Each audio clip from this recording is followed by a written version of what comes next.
Wicket के गंवाने पर 50 ओवर में रांची वनडे, जहां पर दक्षिण अफ्रीका को 350 रन का लक्ष्य दिया। विराट कोहली ने सबसे ज्यादा 135 रन बनाए, रोहित ने 57, केएल राहुल ने 60 रन बनाए, जडेजा ने 32, यशस्वी जायसवाल ने 18 रन बनाए। यशस्वी के आउट होने के बाद विराट कोहली पिच पर मौजूद हुए, पिच पर आए और उन्होंने रोहित के साथ मिलकर दूसरे विकेट की साझेदारी में 135 रन जोड़ दिए।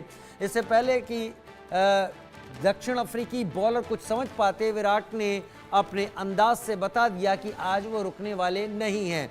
349 रन 8 विकेट पर भारत ने 50 ओवर में बनाए और दक्षिण अफ्रीका को 350 रन का टारगेट दिया।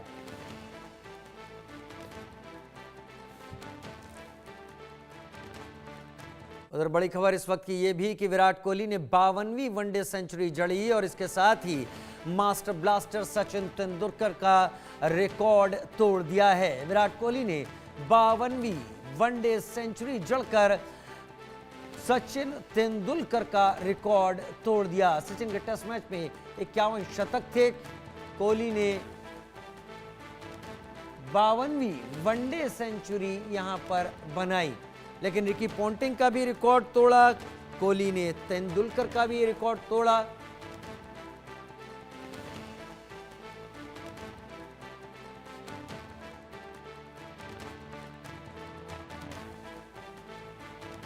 विराट कोहली की 52वीं वनडे सेंचुरी, कोहली ने तेंदुलकर का रिकॉर्ड तोड़ा, जो आप देख पा रहे हैं। इसमें विराट कोहली के ऊपर जब सवाल उठने शुरू हुए तो विराट कोहली ने खामोश रहकर बल्ले से जवाब देना ठीक समझा।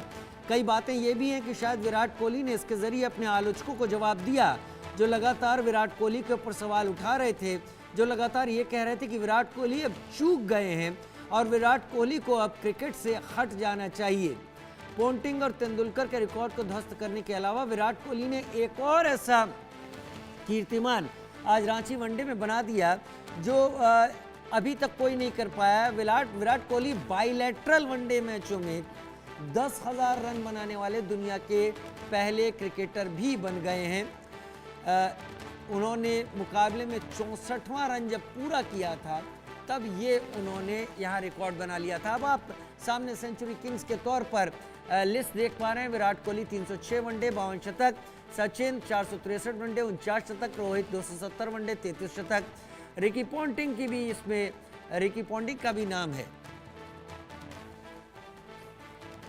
ताउज रिजवी मेरे साथ लाइव इस वक्त जुड़ गए हैं। ताउज, अक्सर जब किसी बेहतर बल्लेबाज के ऊपर सवाल उठने शुरू होते हैं तो हमने देखा है कि पिच पर वो अपने बल्ले को बोलने का पूरा मौका देता है। विराट का रांची में आज का प्रदर्शन, पिछले कुछ वनडे मैचों में जो उन्होंने किया है, उसको आप कहां तक आंकते हैं ताउज? जवाब देने की बात कर रहे थे पहले शो में शुरुआत में, तो मैं कह दूं ये जवाब से ज्यादा है। ये आज की तारीख अगर लिखेंगे ताउज तो अनम्यूट कर लें, ब्रूटल आपकी आवाज ट्रोलिंग नहीं है। आ रही। हाँ, सुन सकते हैं मुझे? सुन सकते हैं मुझे? जी बोलिए बोलिए। जी नहीं, आप जवाब की बात कर रहे थे तो ये जवाब से ज्यादा है। ये है, सोशल मीडिया की लैंग्वेज में बोलेंगे, कहेंगे तो ब्रूटल ट्रोलिंग है। आप सुन सकते हैं मुझे? हाँ बोलिए सर, बोलिए, हम सुन रहे हैं आपकी आवाज। बोलिए बोलिए ताउज, बोलिए। जी जी जी, तो ब्रूटल ट्रोलिंग है जिस हिसाब से आज उन्होंने बल्लेबाजी की है। जवाब से ज्यादा दिया उन्होंने, और ये एक अंदाज है उनका विराट कोहली का रिप्लाई करने का, जिस तरीके से उन्होंने लैंड किया था। अब जैसे इंग्लैंड से लैंड हुए थे, ऑस्ट्रेलिया इसके पहले ऑस्ट्रेलिया सीरीज खेले जहां पर उन्होंने हाफ सेंचुरी मारी थी, कहीं ना कहीं अधूरा रह गया था, क्योंकि रोहित शर्मा ने अपना प्लेयर ऑफ द सीरीज तो जीत लिया था, 100 भी मार लिया था, हाफ सेंचुरी भी कर ली थी, विराट का शतक रह गया था। तो कहीं ना कहीं वो जोश था, वो जज्बा था, वो जुनून वापस आ गया था, जिसको हम मिस कर रहे थे इतने सालों से, काफी समय से।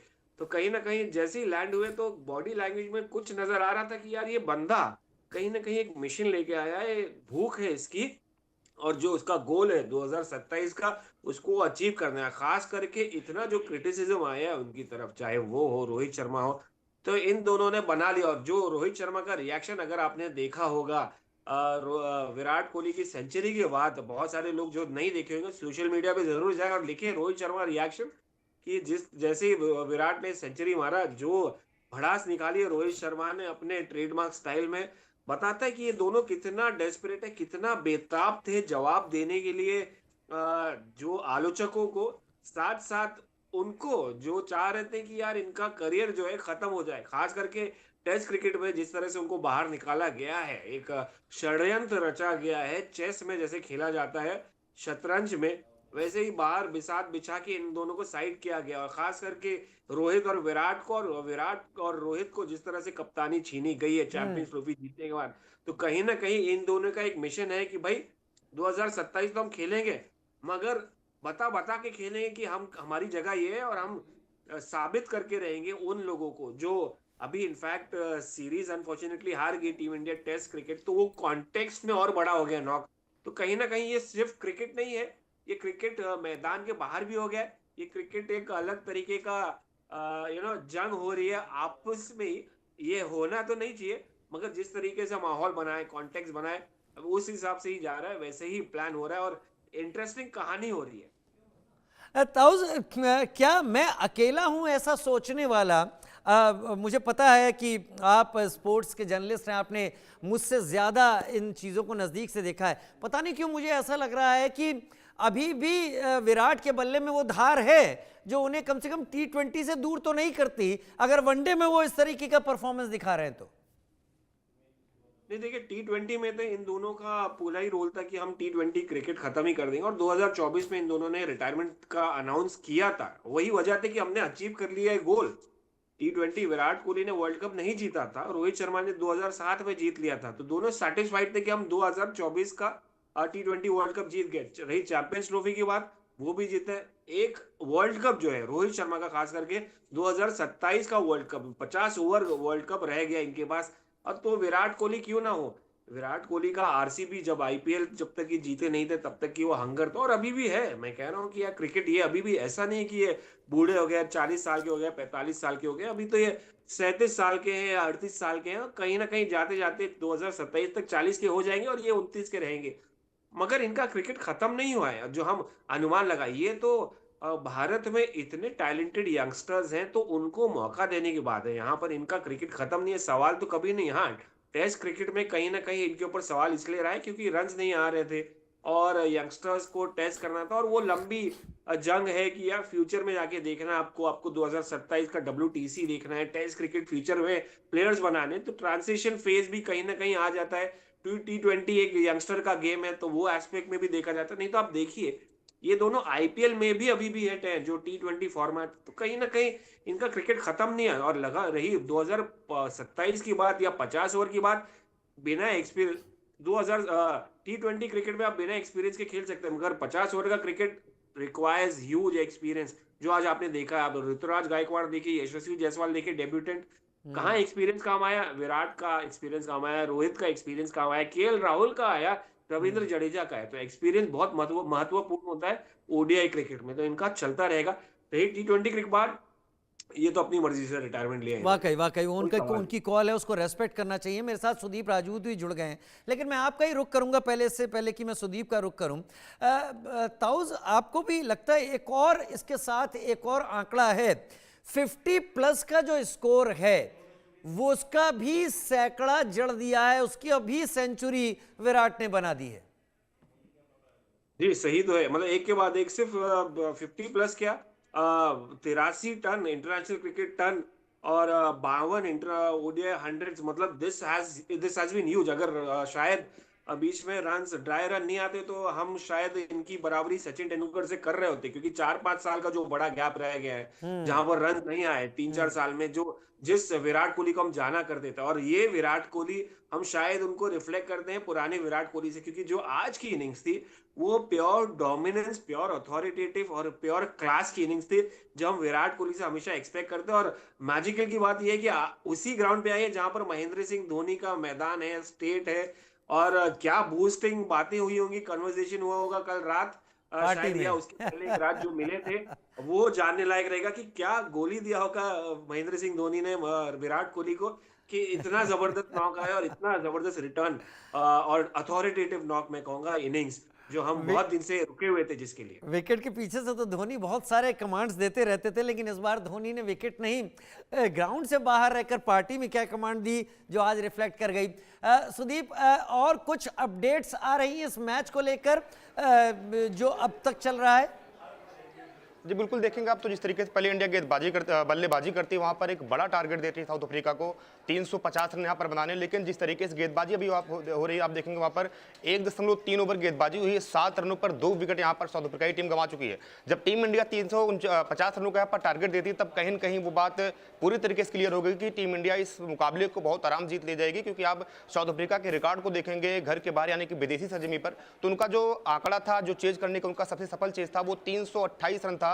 वो भी आप देखेंगे तो हरारे में यहाँ पर ऑस्ट्रेलिया के सामने साल 2014 में, यानी कि 11 साल बाद जो है ये टारगेट उनको कहीं न कहीं आप देखेंगे तो घर के बाहर इतना बड़ा मिला है। और जिस तरीके से बल्लेबाजी यहाँ पर करते हैं विराट कोहली, रोहित शर्मा, चाहे जडेजा हो, चाहे कप्तान केएल राहुल जो यहाँ पर लाजवाब पारी खेलते हैं, कप्तानी पारी खेलते हैं, उसके बारे में आप बात करें तो आप देखिए जिस तरीके से टीम इंडिया में लगातार ये बातें चल रही है कि हम बदलाव की दिशा में जा रहे हैं, तो बदलाव आपने किया। आपने यहाँ पर जायसवाल खिलाया, आपने यहाँ पर ऋतुराज गायकवाड़ खिलाया, नंबर 5 पर आपने बल्लेबाजी करने के लिए यहाँ पर वाशिंगटन सुंदर को भेजा। लेकिन वही होता है कि जो आपके सीनियर खिलाड़ी थे, जिनके पास काफी ज्यादा एक्सपीरियंस था, वही यहीं पर काम आते हैं। और विराट कोहली की जितनी यहाँ पर प्रशंसा की जाए उतना कम है, क्योंकि विराट कोहली आज लग रहा था कि वो 37 साल की विराट कोहली नहीं है, बल्कि वो विराट कोहली आज यहाँ पर 24 साल वाले विराट कोहली खेल रहे हैं। जिस तरीके से बल्लेबाजी करने आते हैं और पहली बॉल पर वो जिस तरीके से वहां पर बल्लेबाजी करते हैं, चौके छक्कों की बरसात करते हैं अपनी पारी में, आप देखेंगे तो लगभग 11 चौके और 7 छक्के लगाते हैं। और शतक मारने के बाद जिस तरीके से वो हवा में जंप मारते हैं और वो पंच मारते हैं, वो इस बात का सबूत है, इस बात का गवाह है कि विराट कोहली का बल्लेबाजी जिस तरीके से पहले थी, वो बल्लेबाजी अभी भी है।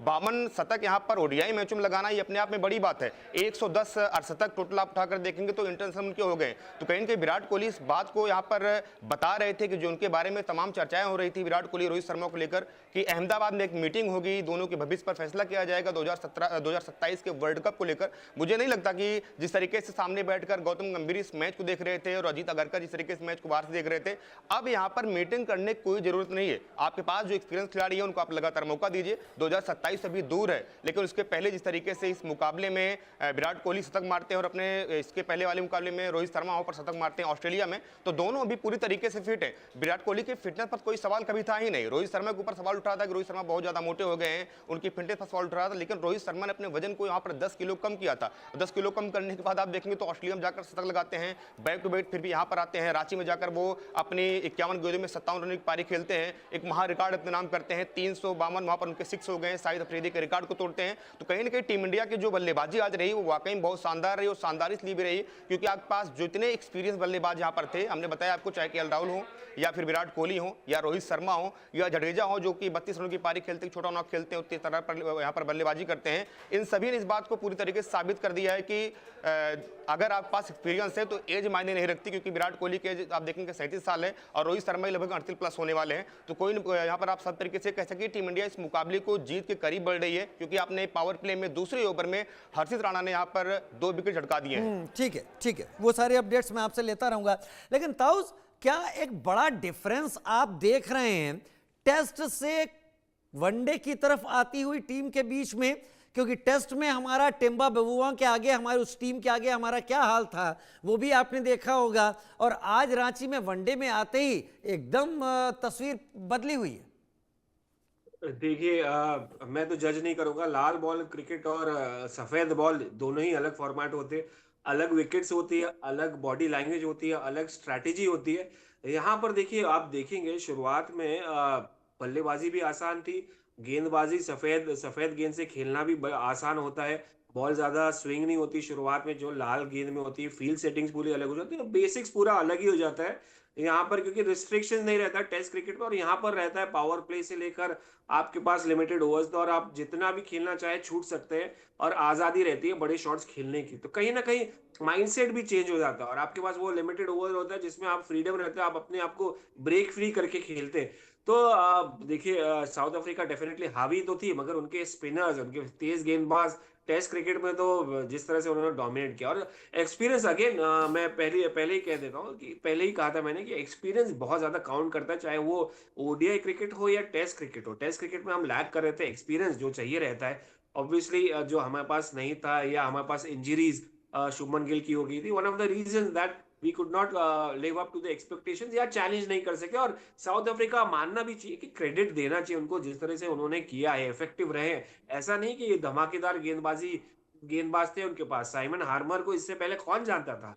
कोई नहीं जानता था। हमारे पास तो जडेजा थे, हमारे पास तो दिग्गज वॉशिंगटन सुंदर ने, जिन्होंने 16 विकेट निकाली थी पिछली सीरीज में। हाँ, अश्विन को मिस किया, मगर दिग्गज बल्ले हमने तो इंग्लैंड को भी चैलेंज करके आए थे। वहां पर ड्रॉ, ट्रांजिशन की फेज बात करते हैं, यंगस्टर्स ने ड्रॉ किया था इंग्लैंड के सामने उन्हीं के मैदान में जाके। यहाँ पर पलटा इसलिए क्योंकि विकेट्स पूरा अलग थी। और यहाँ पर सिर्फ उनको नहीं कहेंगे कि यार विकेट्स, यंगस्टर्स को ब्लेम करेंगे, विकेट्स भी और स्ट्रैटेजी भी, कहीं ना कहीं टैक्टिकल डिसीजन। यहाँ पर आप देखेंगे खूबसूरत बात ये थी ओडीआई क्रिकेट में कि जो आप फॉर्मेट पैटर्न जो फॉलो करते चले आए, छेड़छाड़ नहीं की गौतम गंभीर ने। कहीं ना कहीं रोहित तो ओपन किए ही, जो उनका फॉर्मेट है, उनका स्टाइल ओपन करने का। हाँ, शुभमन गिल नहीं थे तो यशस्वी आ गए। नंबर 3 पे विराट कोहली थे, 5-6 पे Jadeja, KL Rahul middle order, Jadeja फिर आगे। तो कहीं ना कहीं देखिए फॉर्मेट पैटर्न तो वही रहा है ओडीआई क्रिकेट का, जो चैंपियंस ट्रॉफी में देखा है आपने। मगर हाँ, टेस्ट क्रिकेट बहुत ही अलग हो जाता है। जो मैंने पहले ही कहा, विकेट्स भी थी, लाल गेंद भी बहुत अलग होता है, ज्यादा स्विंग होता है, ज्यादा ग्रिप होता है, ज्यादा रिप होता है, बॉल टप्पा खा के रेव जो कहा जाता है, स्पिन टेक्निकल में रेव्स होके बॉल ज्यादा टर्न होता है, और वही मिल रहा था साइमन हामर को। यहाँ पर रांची के विकेट भी थोड़ी आसान थी, आप थोड़ा उसको भी क्रेडिट दीजिए क्यूरेटर को, जिस तरह से उन्होंने विकेट बनाई है। आसान विकेट थी, मजा आ रहा था विराट कोहली के, इसलिए डोमिनेट भी किए। तो आप डिस्काउंट सारे फैक्टर्स को काउंट इन करना चाहिए, सिर्फ विराट कोहली के लिए चैलेंजिंग नहीं था, मगर अच्छी गेंदबाजी हुई, अच्छी बल्लेबाजी हुई, अच्छी विकेट पे। वाकई ये, हाँ, ताउज एक और आपसे एक्सप्लेनेशन चाहेंगे। हमने ये तो देख लिया कि विराट कोहली, रोहित शर्मा, केएल राहुल, इन्होंने बेहतर यहाँ पर परफॉर्म किया है, लेकिन इस मैच से इनकी बेहतरी तो दिखी, हमें कमजोरी क्या दिखी बैटिंग साइड के तौर पर? देखिए ये जो टीम 350 के ऊपर मार दी, और पहले, और अब ये भूले मत, हम डिफेंडिंग चैंपियंस रहे हैं, हम चैंपियंस ट्रॉफी जीत के आ रहे हैं। उसके बाद एशिया कप था, उसके बाद टेस्ट फॉर्मेट था, अलग अलग तरीके का फॉर्मेट से जूझे, और पिछले सीरीज ऑस्ट्रेलिया से हम 2-1 हार चुके। तो कमजोरी आपको हिंदुस्तान में, तो हिंदुस्तान की कमजोरी कहीं नहीं दिखने वाली, या जहां पर विकेट स्लो रहेगी, जहां पर हम डोमिनेट कर सकते हैं, वहां पर दिखने नहीं वाली है। हाँ, कहीं ना कहीं चैलेंजिंग कहेंगे कि ऑस्ट्रेलिया में हम शायद लैग करेंगे, कि हम 2-1 सीरीज हो गई, नहीं तो वो भी जीत सकते थे। तो कमजोरी हमें दिख रही नहीं, और अगर इनका रेड हॉट फॉर्म रहा थ्रू आउट द सीरीज, तो मुझे लगता नहीं है, कहीं ना कहीं हाँ शुभमन गिल की कमी महसूस होगी, क्योंकि यशस्वी जायसवाल का डेब्यू था, और उनको डेब्यू मिलने के बाद और चांस मिलना चाहिए, क्योंकि डिजर्व करते हैं। जिस तरीके से उन्होंने गेंद बल्लेबाजी की है, टेस्ट क्रिकेट में प्रतिभा दिखाई है, तो उनको थोड़ा लॉन्ग रन दिखना चाहिए। ऋतुराज गायकवाड़ तो कहीं ना कहीं एक्सपीरियंस जो है ओपन में, या नंबर 4 पे ऋतुराज गायकवाड़, वो कहीं ना कहीं लैक हो गया, मगर कमजोरी कहीं नहीं मैं देख रहा हूँ। वाकई एक्सपीरियंस वापस आ गया है। वाकई वाकई ये कमजोरी तो अभी कहीं नहीं, लेकिन फॉर्मेट अलग है, ऐसा ताउज आप यहाँ पर कह रहे हैं, और हर फॉर्मेट को अपने हिसाब से देखा जा सकता है। कौन कौन हमारी तरफ से बॉलर्स हैं सुदीप, जो अभी इस वक्त परफॉर्म कर रहे हैं? बिल्कुल, देखिए यहाँ पर अर्शदीप सिंह ने अभी अपना दूसरा ओवर कंप्लीट किया और 2 ओवर में वो 7 रन दिए हैं। लेकिन यहाँ पर गेंदबाजी जब करने हर्षित राणा आते हैं, अपने पहली ओवर की पहली गेंद वो वाइड डालते हैं, लेकिन अगली गेंद पर यहाँ पर रियान लिकल्टन को वो पबलिंग रास्ता दिखा देते हैं। साथ ही साथ आप देखेंगे तो यहाँ पर उनके पास जो सबसे एक्सपीरियंस बल्लेबाज यहाँ पर थे क्विंटन डिकॉक भी आप देखेंगे संन्यास लेने के बाद मैदान पर एक बार उनकी फिर से वापसी होती है। और हालांकि उन्होंने पाकिस्तान के खिलाफ अच्छा प्रदर्शन किया था, लेकिन आज इस मुकाबले में बात कुछ और थी, पिच कुछ और था, गेंदबाज सामने कुछ और था। गेंदबाज उनके सामने हर्षित थे, और कहीं न कहीं हर्षित राणा ने टीम इंडिया को किया उनका विकेट लेकर। तो आप देखेंगे तो अभी तक तीसरा ओवर यहां पर चल रहा है, और 3 ओवर में यहां पर साउथ अफ्रीका की टीम मात्र 9 रन बना पाई है, और 9 रनों पर उनके 2 विकेट यहां पर गिर गए। देखिए, अगर आप 350 प्लस का टारगेट का चेज कर रहे हैं यहां पर, तो कहीं न कहीं आपके माइंड में एक चीज होनी चाहिए कि आप पावर प्ले को किस तरीके से खेलते हैं। पावर प्ले में अगर आप यहां पर विकेट नहीं गवाते हैं, और उस पावर प्ले में लगभग आप 65 से 70 रन या 80 रन मार देते हैं, तो कहीं न कहीं आप गेम में बने रहते हैं। लेकिन जो पहले फेज का यहां पर 3 ओवर, कहीं न कहीं इसमें इंडिया पूरी तरीके से यहां पर साउथ अफ्रीका को पीछे छोड़ती हुई नजर आ रही है, क्योंकि 350 रनों का टारगेट बहुत बड़ा टारगेट होता है। लोग ये भी कह रहे थे कि रांची के इस मैदान पर जब ड्यू आएगी तो वहां पर टीम इंडिया क्या करेगी। तो आप देखेंगे तो आपके पास 3 क्वालिटी स्पिनर भी यहाँ पर, चाहे वाशिंगटन सुंदर हो, चाहे यहाँ पर जडेजा हो, चाहे आप देखेंगे तो, और जो आप यहाँ पे गेंदबाज हैं, अब आपके देखेंगे तो जब ये खेल कुछ आगे बढ़ेगा तो वहाँ पर प्रसिद्ध कृष्णा भी गेंदबाजी करने आएंगे। अभी तो आपके पास यहाँ पर हर्षित राणा और साथ ही साथ अर्शदीप गेंदबाजी कर रहे हैं। तो कहीं ना कहीं आप कह सकते हैं कि जो 350 रनों का यहाँ पर टारगेट मिला है साउथ अफ्रीका को, ये टारगेट उनके लिए नाको चने चबाने जैसे यहाँ पर होने वाला है, क्योंकि आपकी गेंदबाजी वाकई में बहुत ही ज़्यादा शानदार, बहुत ही ज़्यादा टाइट हो रही है। और जब शतक लगाने के बाद खिलाड़ी मैदान पर आते हैं, जब आप 350 का स्कोर वहाँ पर टारगेट सेट करते हैं, तो जो आपकी बॉडी लैंग्वेज होती है ना, वो कुछ अपने आप में अलग बदल जाती है। आप चाहते हैं कि इस टीम को कितना जल्दी यहाँ पर आउट किया जाए, तो वही कहीं ना कहीं माइंडसेट टीम इंडिया के खिलाड़ियों के अंदर, जो 11 खिलाड़ी इस समय मैदान पर मौजूद हैं, उनके माइंड में ये चल रहा होगा कि इस मैच को कितना जल्दी खत्म किया जाए, किस तरीके से यहाँ पर प्लानिंग की जाए। और केएल राहुल को आप उठाकर देखेंगे तो उनके पास सबसे एक्सपीरियंस बल्लेबाज, चाहे विराट कोहली हो चाहे रोहित शर्मा हो, उनके साथ मैदान पर मौजूद हैं और लगातार उनसे सलाह मशविरा भी कर रहे हैं कि फील्ड से यहाँ पर किस तरीके से फील्ड सेट किया जाए, किस गेंदबाज के साथ यहाँ पर जाए। तो कहीं ना कहीं विराट कोहली और रोहित शर्मा इस पूरे मुकाबले में आप देखेंगे तो केएल राहुल को वो मदद भी करते नजर आए हैं, क्योंकि आप देखेंगे तो जिस तरीके से प्रेस कॉन्फ्रेंस कल होती है, वहां पर केएल राहुल ने कहा था कि माही भाई के साथ हम लोगों ने बहुत यहाँ पर मुकाबले खेले हैं, उनकी कैप्टेंसी हमने यहाँ पर अपना डेब्यू किया था। तो कहीं ना कहीं जब माही के मैदान पर आप खेल रहे तो वहाँ पर मैजिक टीम इंडिया का जरूर चलने वाला है। वाकई मैजिक टीम इंडिया का यहाँ पर ज़रूर चलने वाला है। ताउस, क्या बॉलिंग में भी ये रांची की जो पिच है, रांची स्टेडियम है, ये कुछ खास है, अलग है? पिछले दिनों में कई एक्सपर्ट्स ने ये कहा था कि टेस्ट क्रिकेट में भारत की जो हार सामने आई उसकी वजह ये है कि भारत धीरे धीरे अपने यहाँ की पिचेस को फास्ट बॉलिंग के हिसाब से चेंज कर रहा है, बदल रहा है। तो यहाँ पर क्या बॉलर्स इसी तरीके से इसी पिच पर ऐसा कुछ अपना परफॉर्म कर रहे हैं या फिर आपको कुछ अलग दिखता है? नहीं, देखिए, चूंकि हमने टेस्ट क्रिकेट का नाम लिया कि तेज गेंदबाजी पे विकेट होती है, जहां पर बॉलिंग अच्छी होती है, तो डोमेस्टिक क्रिकेट में जाहिर सी बात है, अजिंक्य रहाणे ने भी कहा था और मैंने भी कई दफा कहा है कि भाई डोमेस्टिक क्रिकेट में जो आपकी विकेट सर्व होती है, रणजी ट्रॉफी हो या दुलीप ट्रॉफी है, वहां पर ऐसी विकेट नहीं होती जो टेस्ट क्रिकेट में इंटरनेशनल टीम्स को देते हैं, क्योंकि हमारे स्पिनर ज्यादा मजबूत रहते हैं। वहां पर हमारे बल्लेबाजों को स्ट्रगल इसलिए होता है क्योंकि जो विकेट माइनफील्ड जो कहा जाता है, माइनफील्ड एक समय हुआ था दौर कि अनप्रिपेयर्ड विकेट छोड़ देते तो बॉल टप्पा खा के इतना टर्न होती थी कि भाई निकल। यहाँ तो फिर भी विकेट अच्छी थी, मगर हमारे बल्लेबाजों को समझ में नहीं आया टेस्ट क्रिकेट में कि बॉल अगर टर्न होता है और अच्छा खासा शार्प टर्न होता है तो कैसे खेला जाता है। तो वही उसी में कंफ्यूजन आ गया और वो वन ऑफ द रीजन है कि डोमेस्टिक क्रिकेट में आपको आदत नहीं है और इसलिए। और बाकी रही ओडीआई क्रिकेट की बात, देखिए ड्यू फैक्टर ही है जो काउंट होता है, जहां पर सेकंड इनिंग में थोड़ा मुश्किल हो जाता है ग्रिप करना। यहाँ पर अभी तक आपने देखा 30 गेंदबाजों ने विकेट लिया और तेज गेंदबाजी में ज्यादा ग्रिप नहीं करना पड़ता, आपको बॉल सीम से पकड़ के बॉल रिलीज करके आगे, जैसे अर्शदीप टप्पा खिलाते हैं, खूबसूरत गेंदबाजी होती है।